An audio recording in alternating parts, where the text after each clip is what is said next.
রাজধানী সহ সারা দেশে প্রায় ৩,০০০ স্পট থেকে প্রতিদিন চাঁদাবাজি করা হয় প্রায় ১০০ কোটি টাকা। এসব চাঁদাবাজির পেছনে সড়ক পরিবহন মালিক সমিতি, শ্রমিক সংগঠন, আইনশৃঙ্খলা বাহিনীর সদস্য এবং রাজনৈতিক নেতাকর্মীরা জড়িত।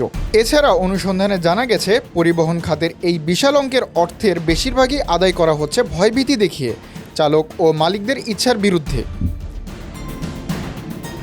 পাশাপাশি সংশ্লিষ্ট সূত্র মতে টার্মিনাল ব্যবস্থাপনা, পার্কিং ও পৌরটোলের নামে এই ওপেন সিক্রেট চাঁদাবাজি চললেও এর নৈপথ্যে রয়েছে প্রভাবশালী সিন্ডিকেট।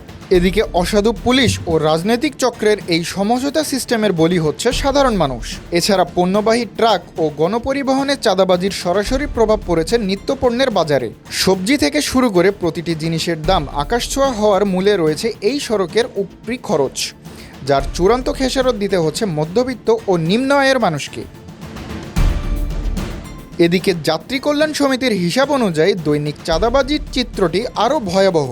সারা দেশে চলাচলকারী প্রায় ৪ লাখ ট্রাক থেকে প্রতিদিন গড়ে ৪০ কোটি টাকা তোলা হয়। এর মধ্যে ১০ লাখ ব্যাটারি চালিত রিক্সা থেকে আসে ১৫ কোটি টাকা এবং ঢাকার বাইরের রিক্সাগুলো থেকে আদায় হয় আরও ৪০ কোটি টাকা। এছাড়া সিটি বাস, দূরপাল্লার বাস ও সিএনজি অটোরিক্সা মিলিয়ে প্রতিদিন আদায়কৃত মোট অর্থের পরিমাণ ১০০ কোটি টাকা ছাড়িয়ে যায়।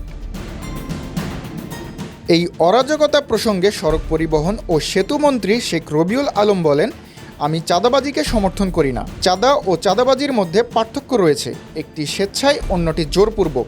এটি একটি ফৌজদারি অপরাধ, যা দমনে স্বরাষ্ট্র মন্ত্রণালয়কে ব্যবস্থা নিতে হবে।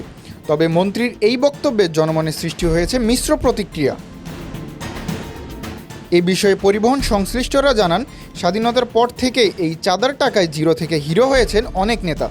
এছাড়া সরকার পরিবর্তন হলেও এই সিন্ডিকেটের হাত বদল হয় মাত্র, দৌরাত্ম্য কমে না। সাধারণ শ্রমিকরা ন্যায্য মজুরি না পেলেও নেতারা ভোগ করছেন রাজকীয় জীবন। বিশেষজ্ঞরা মনে করেন, ডিজিটাল ভাড়া ও মামলা পদ্ধতি চালু করলে এই লুটপাট বন্ধ করা সম্ভব। তা না হলে এই অদৃশ্য সিন্ডিকেটের কাছে থেকে যাবে দেশের অর্থনীতি ও সাধারণ মানুষের জীবনযাত্রা।